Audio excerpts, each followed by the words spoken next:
Welcome to the Shifting Inward podcast, where we explore the mindset blocks that keep entrepreneurs stuck. Your mind is one of the most powerful tools at your disposal. Your thoughts shape your actions, and your actions drive your success. When you shift what's happening internally, everything externally starts to move. Hi, I'm Joe Rizk, and in this episode, we're discussing overthinking and analysis paralysis.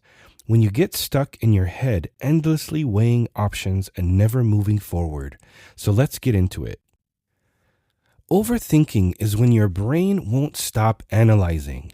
You replay conversations, you second-guess decisions you've already made, you spiral through worst-case scenarios, you think in circles without ever landing on a clear answer. Analysis paralysis is what happens when overthinking stops you from taking action altogether. You research every option, you make endless pros and cons lists, you consult everyone you know, but you actually never decide. You stay frozen in the planning phase because you're terrified of making the wrong choice. And here's the thing. Overthinking disguises itself as being thorough. You tell yourself you're being strategic, careful, responsible, but really you're stalling. You're using analysis as a shield against uncertainty, because as long as you're still thinking about it, you don't have to face what happens when you actually do it. So overthinking keeps you safe from risk, but it also prevents you from making any meaningful progress. So how does overthinking and analysis paralysis actually show up in your business? Maybe you draft content but never hit publish. You write the email, design the post, record the video, but then you sit on it. Days pass. The moment becomes irrelevant. Your audience doesn't hear from you, and you wonder why engagement is low. Or maybe you're methodical to a fault. You create elaborate systems and workflows before you've validated your offer. You build the perfect onboarding process, design detailed questionnaires, map out every step. But you have no clients yet because you're still perfecting the back end. Maybe you replay conversations in mental loops. You analyze what you said, what they meant, what you should have done differently. You spiral through possibilities instead of just following up and moving forward. Or you won't launch until you've planned for every contingency.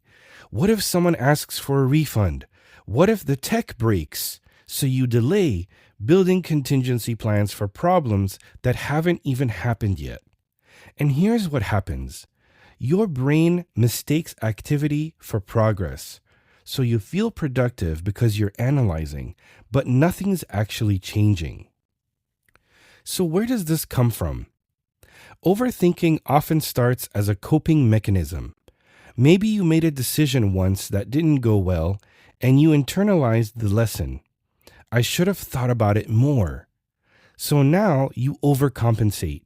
You analyze everything to death because you're trying to avoid making another mistake.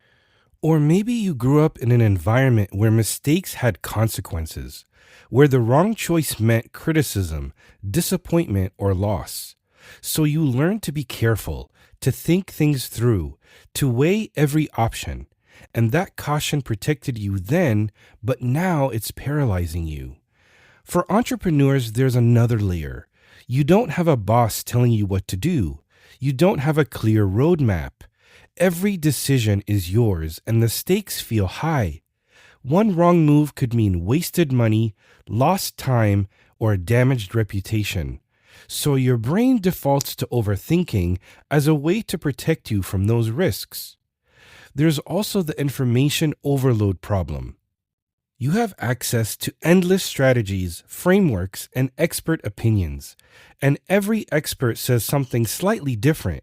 So instead of helping you decide, all that information creates more confusion. You can't choose because you're drowning in options. And here's the deeper issue. Overthinking gives you the illusion of control. If you think about something long enough, you believe you can predict the outcome, or you can eliminate uncertainty, or you can guarantee success. But that's just not how it works. No amount of thinking will give you perfect information. So at some point, you have to move forward without knowing exactly how it will turn out. Because here's the truth. Clarity doesn't come from more thinking, it comes from action. You make the best decision you can with the information you have, and then you adjust based on what you learn. Overthinking keeps you stuck in your head, whereas action moves you forward. So let's reframe this. Overthinking isn't about being thorough, it's about avoiding discomfort. And the discomfort you're avoiding, it's uncertainty. You want guarantees. You want to know it will work before you try it. But entrepreneurship doesn't work that way. There are no guarantees. And waiting for certainty is just another way to stay stuck. So here's the shift. Done is better than perfect. A decision made and later adjusted beats a decision endlessly analyzed. You don't need the perfect answer. You need a good enough answer that you can act on, because action creates clarity. You'll learn more from doing the thing imperfectly than you ever will from thinking about it endlessly. Here's another shift. Wrong decisions aren't final. Most decisions are reversible. You can change your mind. You can pivot. You can try something, see that it's not working, and then make adjustments. And here's the truth. Your brain will never feel ready. It will always find one more thing to research, one more angle to consider, one more opinion to seek. That's what brains do. They try to protect you from risk. But if you wait until you feel completely certain, you'll be waiting forever.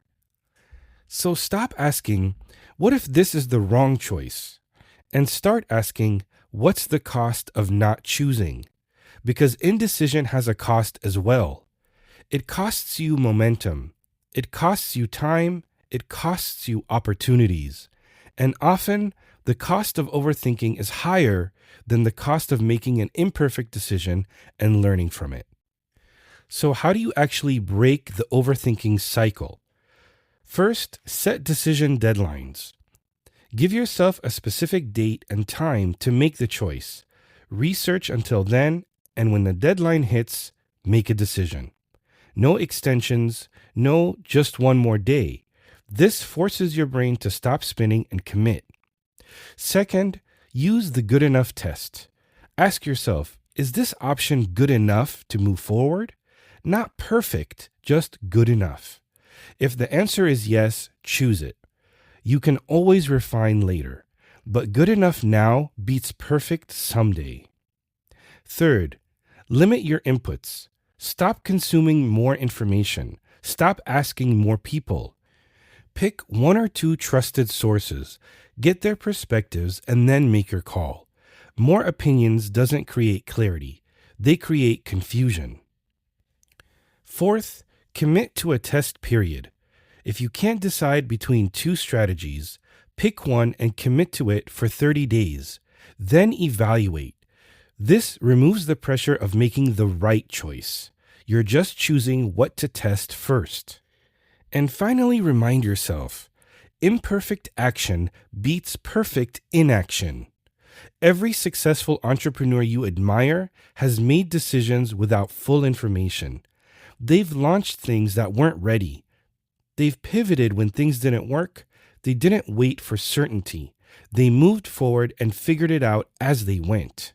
So you don't need more time to think. You need permission to act.